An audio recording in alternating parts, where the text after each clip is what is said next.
Is it working? Somebody tell me if it's working.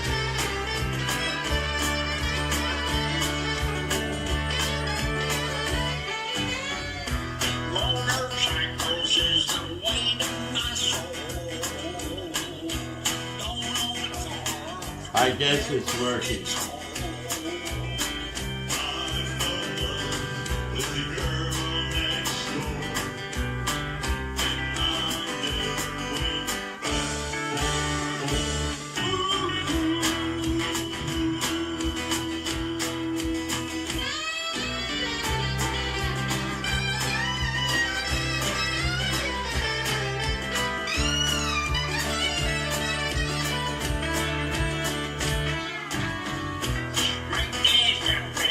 I can only guess I'm live.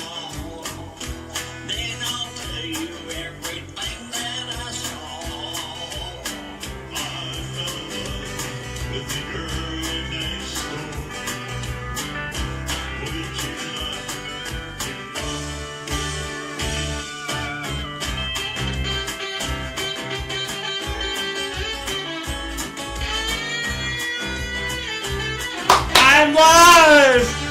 Yay! I'm live! I can't believe it works! Okay.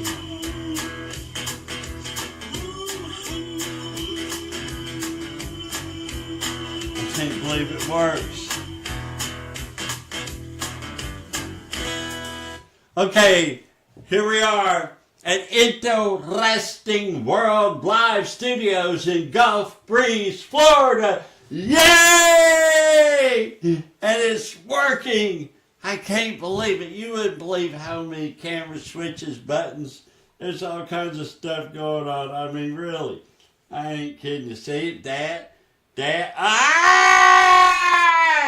So, I wasn't sure. I don't know if any of that works, and I don't care because we're live at Interesting World. Yeah, baby. We got some great stories here tonight. Great stories. Oh, it's Monday, December 12th, 2024.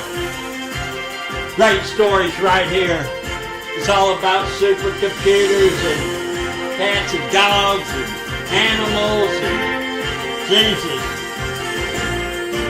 coral reefs, everything. Okay, folks, on a real serious note, I can't believe everything works. I forgot what the show is about. Lois, it worked. I'm going to text something, see if my text works. I love you.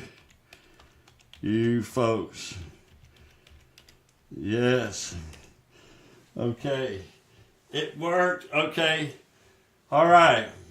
Well, tonight, you ever heard of space spin or spin to space? You ever, like, instead of shooting off rockets, they spin you around, sling you out in space like this?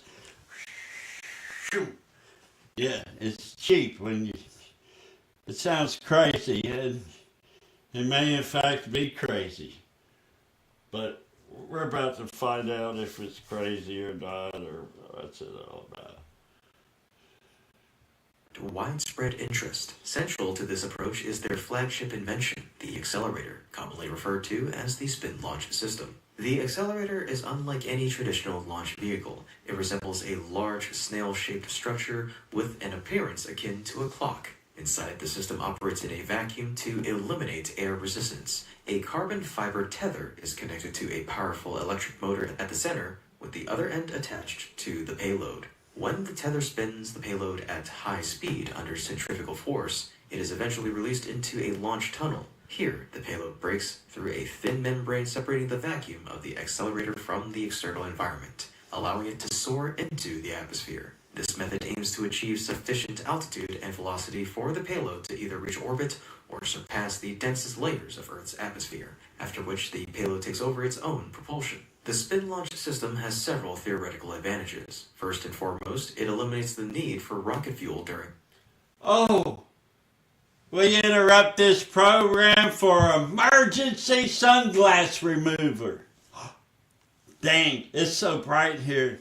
I mean, I can't tell you folks, I know because you can't see the lights because that's part of it, but I hope you don't mind. It's too bright. Okay, let's get back with the show. I'm sorry. Launch. Rocket fuel represents a significant cost and environmental burden in traditional spaceflight. Removing it not only reduces launch expenses, but also lessens environmental impact. Additionally, the absence of onboard fuel for the launch stage allows payloads to conserve fuel for use after surpassing the densest part of the atmosphere, potentially extending mission capabilities. Another advantage is the system's simplicity. The accelerator's straightforward design requires minimal effort to construct and maintain. Between launches, only basic refurbishments are needed, such as replacing the launch membrane and adjusting the tether. This rapid turnaround contrasts with the extensive preparations and recovery efforts often required for rocket launches. Consequently, Spin Launch anticipates each launch costing as little as $500,000. Okay, 500,000. 500,000. 500,000. 500,000. For what? Okay, I'm sorry. I'm going to get right to the chase. That was just a little tidbit. But the reason you watch the show is I spent like 20,000 hours researching this. And I'm going to tell you, this is on the border of pseudo engineering. In other words, there's no scale to this. They kind of, you know how you have a proof of concept? Well, when they did their proof of concept, they kind of proved it's not going to work. So the CEO is gone, and the new guy's in charge, and they say they can get it to work, but they can't get anywhere to do it. Now, there's no flames, no explosives. You're just spinning people. And they can't find a place to do. They can't find a place to do their thing. So I don't know. Did it all stop? Did this stop? Did the main camera? Oh wow! Something gave up on one of the cameras. Wow. Wow. Yeah, we lost cameras. I'm having a technical right in the middle of the show. Yeah, we're having a technical something happened. We're gonna try to get it all back right now. Gonna try to get it back. Oh my goodness. We had a technical. And now it's back. Okay, no big deal. You know why? I accidentally hit the wrong button. I tell you, there's a lot of buttons to push, and it's not like there's 40,000 engineers working here. So we're on with the show. Now, does anybody know about this spin thing? It didn't go. I mean, it's like phony. And I don't think you should invest in it. They're looking for investors. And originally, I think they needed to be able to scale when they got started. Like, there was no way to scale. Oh well. Anyways, on with the show. And what do we have next? Scientists have identified several super reefs that could withstand ocean warming and acidification if we give them a chance. Oh, let me give you a little background. The reason this got my attention is Indonesia thinks they got the largest reef in the world. I grew up in the middle of the South Pacific Ocean on a tiny pearl farm. There were nothing but corals. There were sharks, fish, turtles. That was my first playground. And that's where I discovered the underwater world for the first time.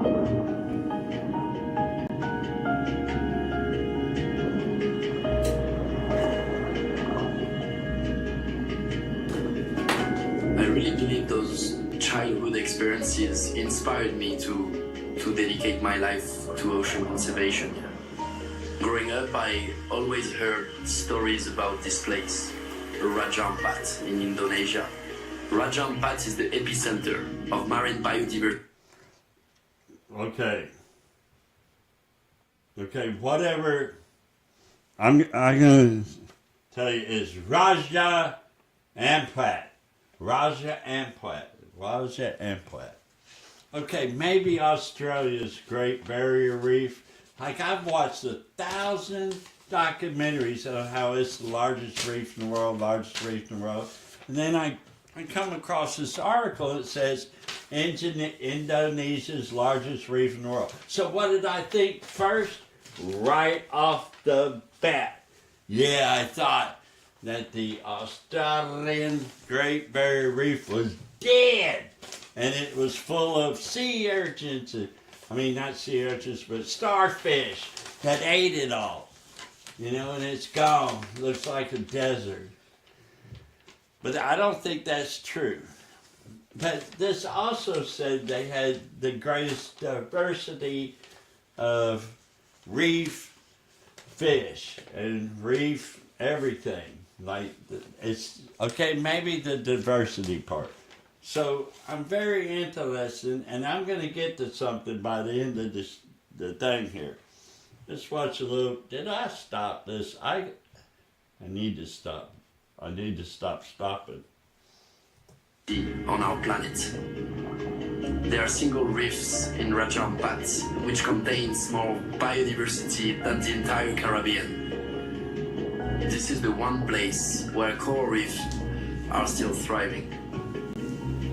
If nothing is done, coral reef could become the first global ecosystem to entirely collapse from our planet. Wow, that would be bad. That would be really, really, really, really, really bad. But, you know,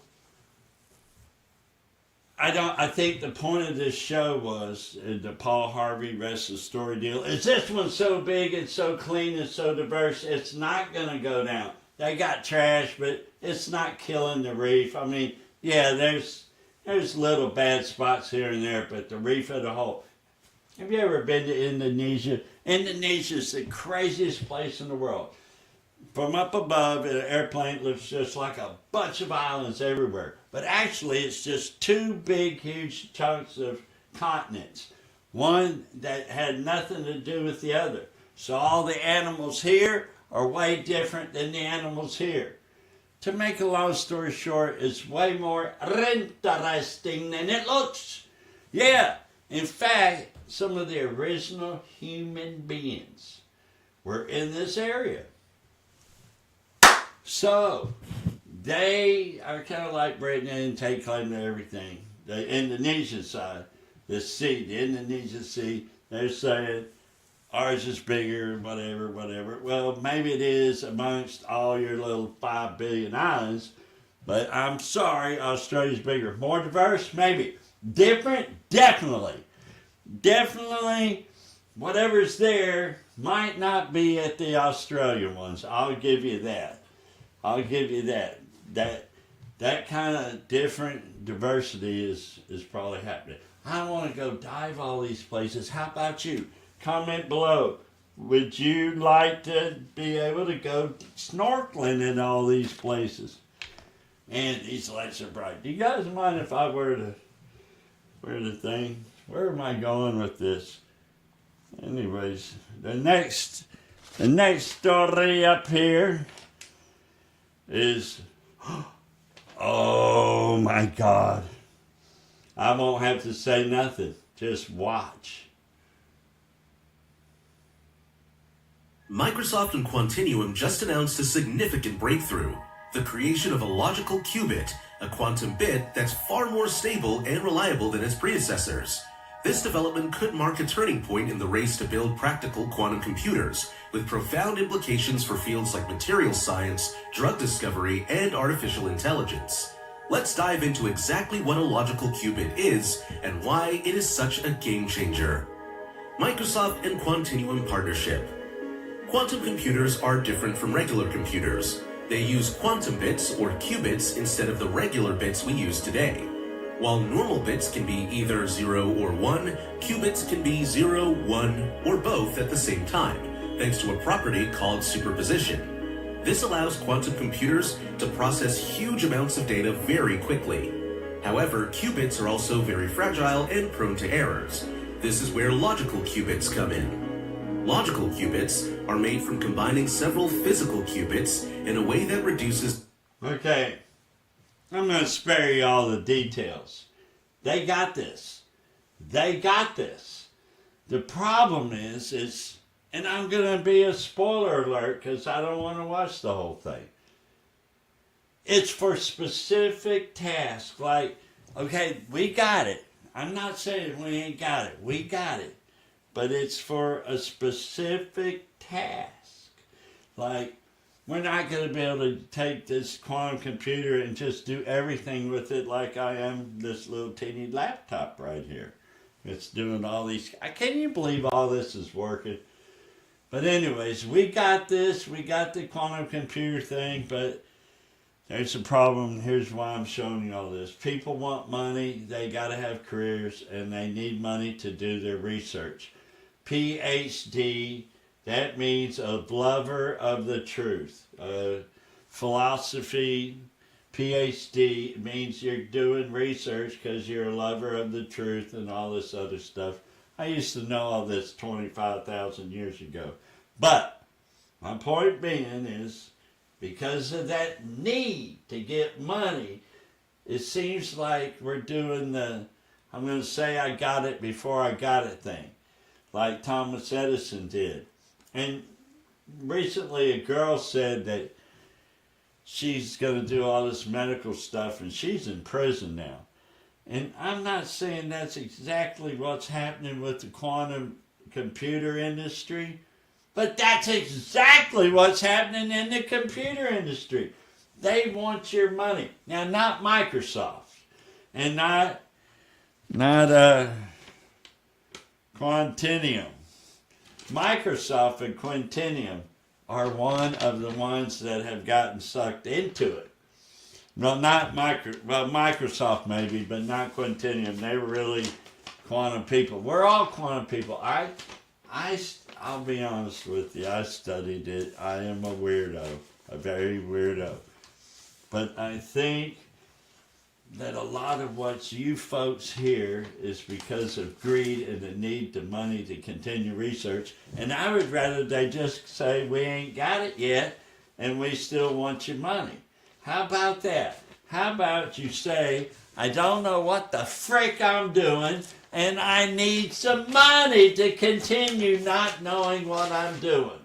But I might learn. I might have it one day.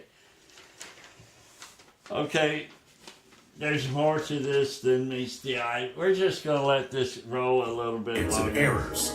The goal is to make them as stable and reliable as possible, so quantum computers can run complex calculations without making mistakes. A few months ago, Microsoft and Quantum... Without making mistakes. Okay, I saved you like 20 hours of videos and research to go way into the future that when it's all over with, what do you have? You would think a really fast computer. No! You have something that does a specific task. It's like buying a John Deere tractor and only getting one attachment. It's only a backhoe. Nothing else.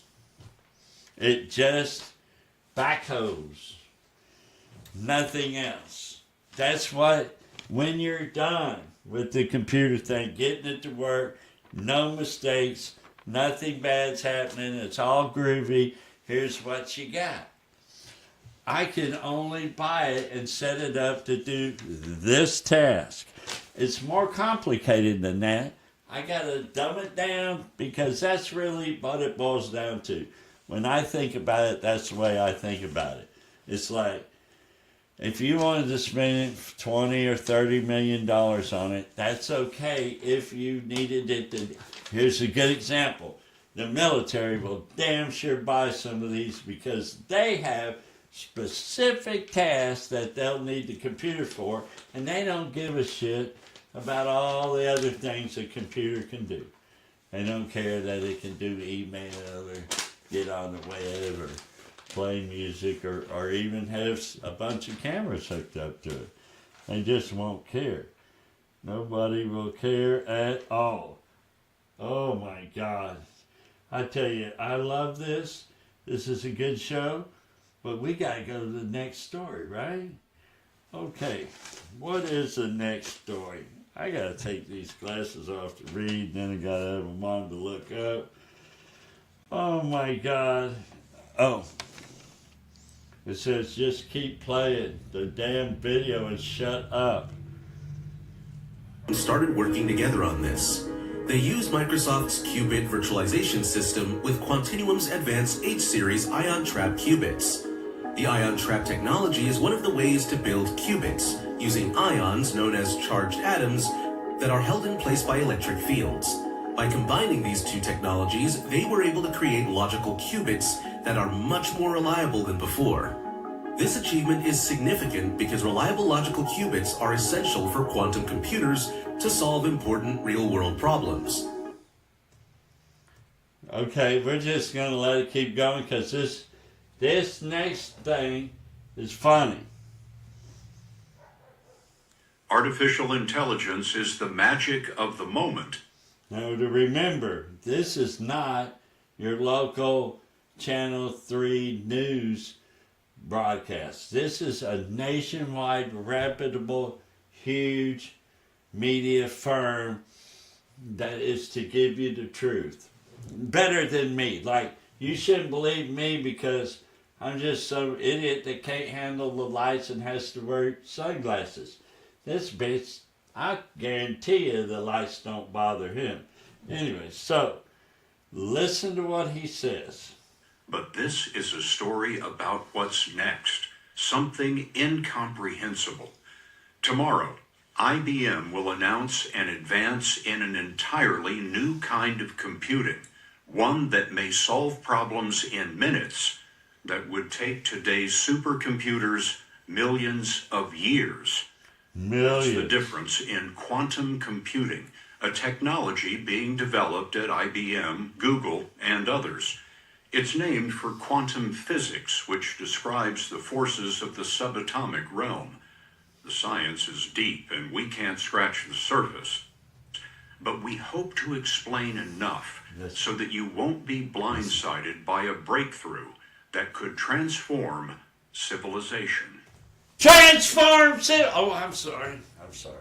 Transform civilization. Listen to this. This guy, does it look like I make as much money as him? I'm telling you, he's full of shit. And I'm telling you the truth. It ain't going to transform nothing. As a matter of fact, from a marketing point of view, did you ever see the movie Time Machine? Okay, it showed up, guy has a time machine. He's a great scientist. He thinks traveling through time is an awesome idea.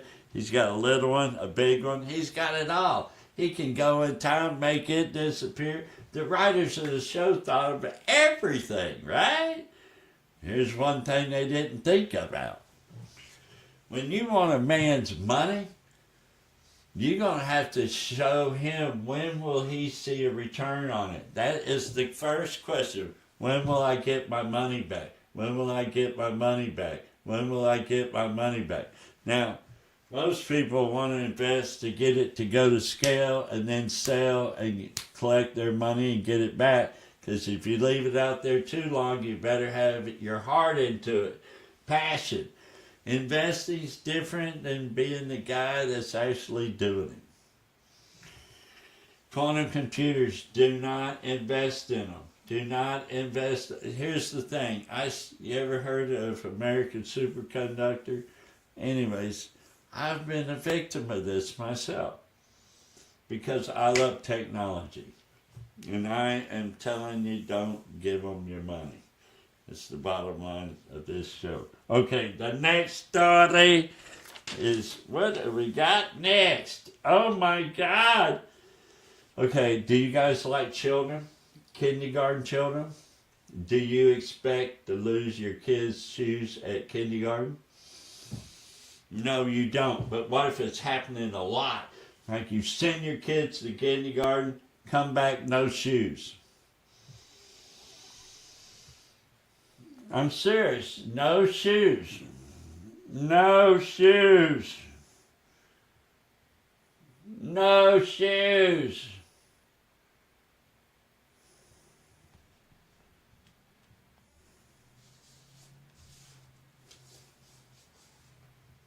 Look at that. Oh, wow. Did you guys see that? Did you see that? That little robber, he took them shoes. He's been taking them, and the parents have been freaking out. They finally filmed it. You know, somebody put a camera at the shoes to find out who was stealing them. It's a weasel. Oh, my goodness. Oh, my goodness. Here's what you do. Oh my goodness. I don't know what I'm doing on the camera. I'm back.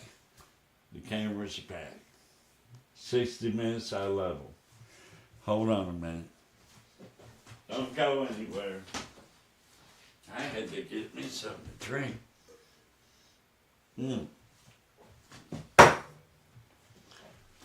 Okay, who's ever been to the zoo and seen what do they got there? Otters, ferrets, polecats, badgers.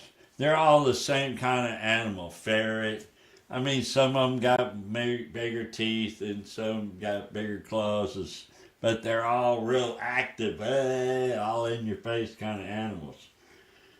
Especially the otters, I think. Whatever ones we have at our local thing here.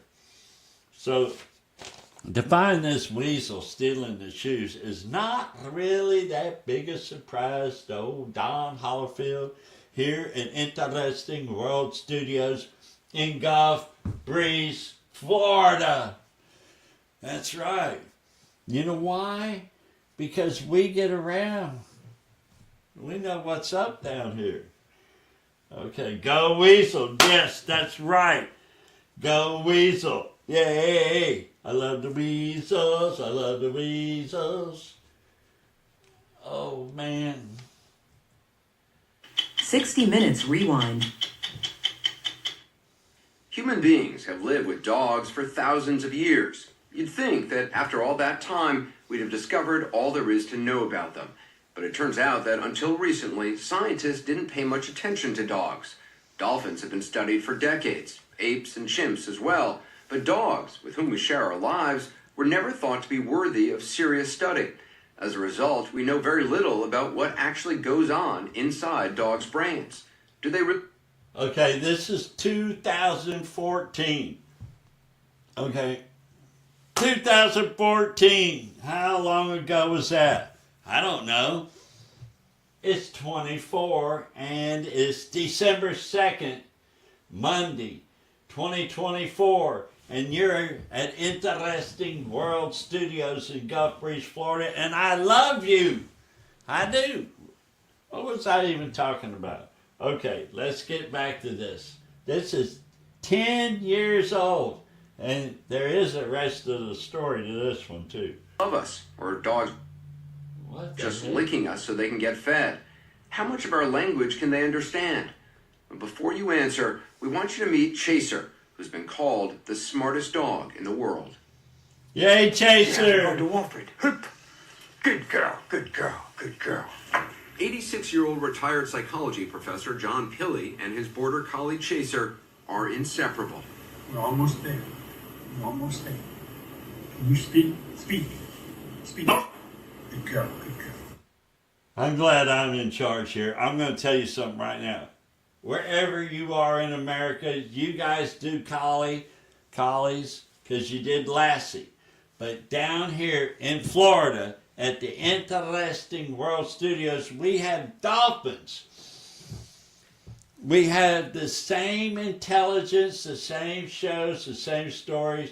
Whatever this guy is going to get this dog to do, our dolphins can do it. They don't talk about dolphins. They don't care about dolphins because they don't live on the water. If you'll notice, a lot of things I do is over the water because there's nothing but water here. I live on the water. My daughter lives on the water. Everybody lives on the water. My parents live on the water. There is no land down here. So if you live anywhere, you're real close to the water, if anything else. All right, I'm going to continue this. But I just wanted to give in a shout out to all the flippers in the world that don't get recognized how smart they are. This is about dogs. It's my show and I wanted you to know about dogs, and this is good dogs. Next time I'm going to do a show about Flipper. I just realized that. Do you view Chaser as a family pet, as a friend? How do you see Chaser? She's our child. She's your child? She's our child, member of the family. Oh, yes. She comes first. Many people think of their dogs as children, but John Pilley has been teaching her like a child as well. Assigning names to toys, Okay, Chase. Pilley has been helping Chaser learn words and simple sentences. Take KG. He's been teaching her up to 5 hours a day, Yes. 5 days a week, the past 9 years. My best metaphor is this is a 2-year-old toddler. That's how you think about your dog, a 2-year-old toddler. Yeah, she has the capabilities of a 2-year-old.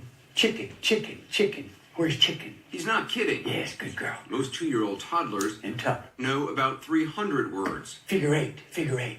Yeah! Good girl, that's figure eight. Chaser's Look at that. vocabulary Good girl, is good girl. 3 times that. To tub. She's Flipper learned can the do that. names of more than 1,000 Flipper toys. can do that.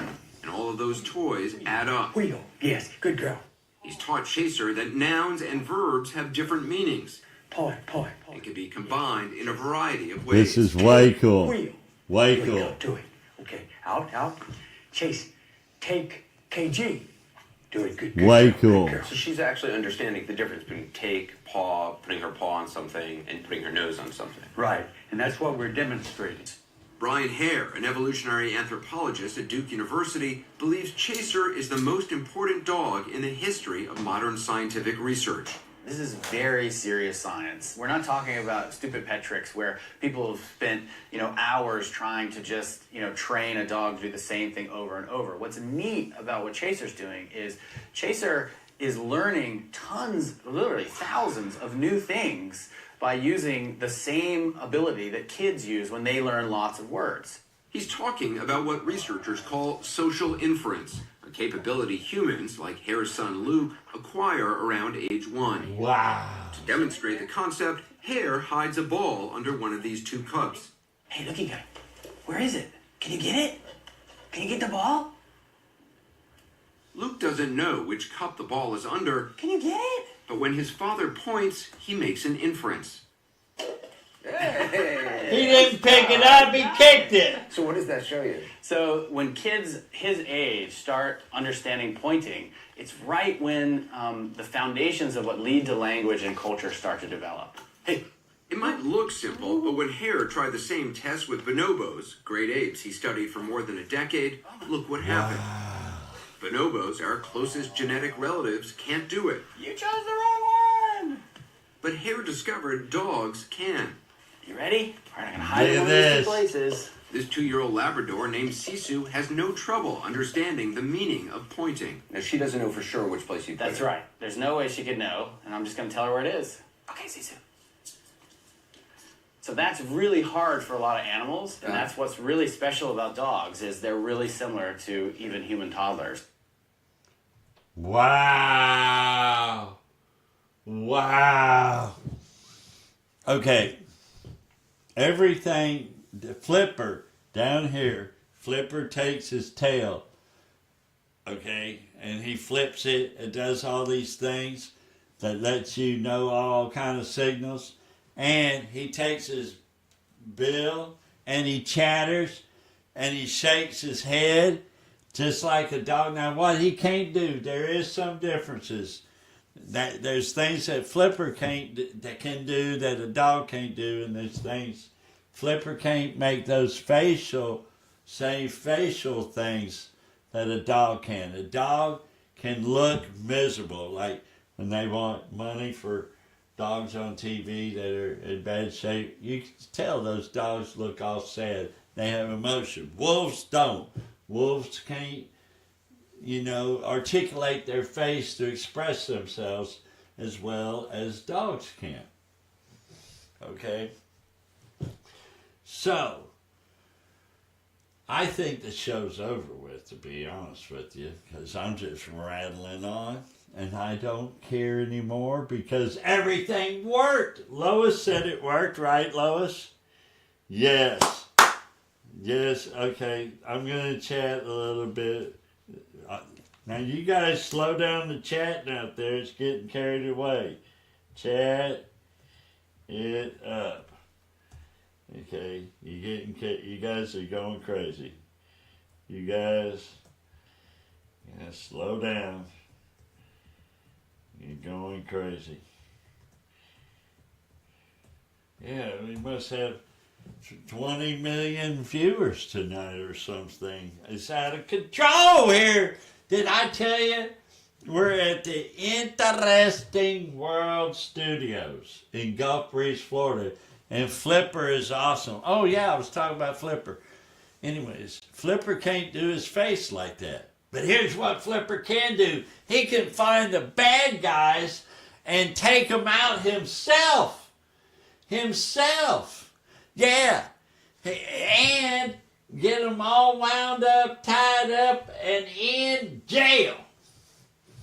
Yeah. And that concludes this story. And I love you, folks. I love you. And I'm out of here. And thanks, Lois, for watching. Everything worked. Everything worked. Everything worked. Yeah, okay. I guess Lois hit pause again. Anyways, this is great. I love this. Interesting World